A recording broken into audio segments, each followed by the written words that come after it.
Bienvenue à tous sur WWE Info et voici les titres. On parlera des audiences de Raw, des résultats de SmackDown et enfin de l'entretien avec Stephanie McMahon. Allez, débutons avec les audiences de Raw. Comme chaque semaine, la WWE était aux aguets pour les audiences du show rouge. Et si la semaine dernière c'était catastrophique avec un score de 2,69, eh bien, ça va un petit peu mieux pour 3,9 millions de téléspectateurs. Eh bien, ça va beaucoup mieux cette semaine, où Raw est en légère hausse pour un score de 2,83 avec environ 4 millions de téléspectateurs. Voilà, ça va un peu mieux. On espère bien évidemment que ce show qui vous sera proposé cette semaine sera de bien meilleure qualité.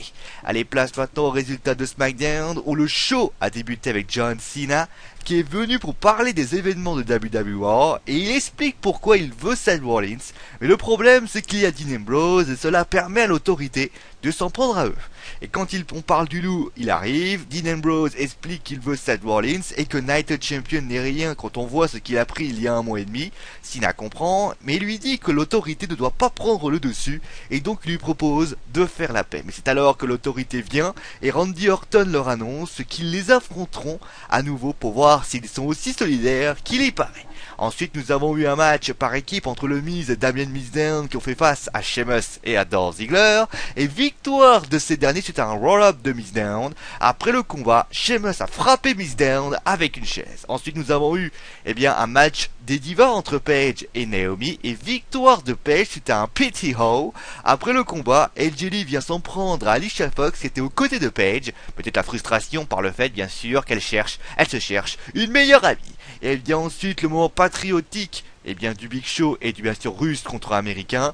Le Big Show est venu et s'est donc excusé d'avoir arraché le drapeau russe à WWE. Lana et Rusev à leur arrivée dit qu'ils veulent des excuses personnelles, ce que le Big Show refuse. Et finalement Rusev expédie le micro sur lui et continue d'attaquer avec le drapeau, par exemple, que vous pouvez le voir à l'image. Mais finalement le géant revient à la charge et Rusev préfère partir. Nous avons eu ensuite les Usos qui ont battu la team Slaughter, c'était un splash, et Cesaro qui a battu les R-Truth, c'était un neutralizer. Et enfin dans le main event, John Cena et Dean Ambrose ont remporté le match par disqualification contre Kane et Randy Orton.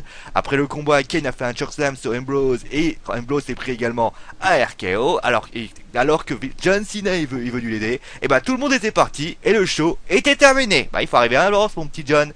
Allez, on termine maintenant avec Stephanie McMahon qui à Chicago, Illinois a accordé un entretien avec le site chicagonow.com. Dans cet entretien, elle commence par dire qu'elle adore son personnage Hill au sein de l'autorité et elle apprécie de pouvoir jouer un rôle qui est radicalement opposé à ce qu'elle est dans la réalité, heureusement.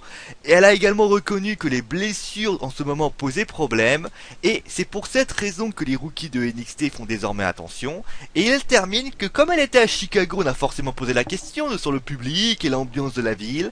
Et Stephanie McMahon répond qu'elle adore cette ambiance pleine d'énergie et serait même prête à offrir à cette ville un WrestleMania. Bon allez, c'est la fin du WWE Info. On se retrouvera donc demain où on parlera de Mercury et de Jamie Noble, les résultats de WWE et on terminera bien sûr avec Hell in a Cell. Je vous rappelle bien sûr qu'à WWE on aura bien sûr une petite entrevue avec Roman Reigns pour savoir comment il va et on aura un match entre Big Show et Rusev. Allez, c'est mon animaux parce que je l'ai dit. Allez, ciao à tous.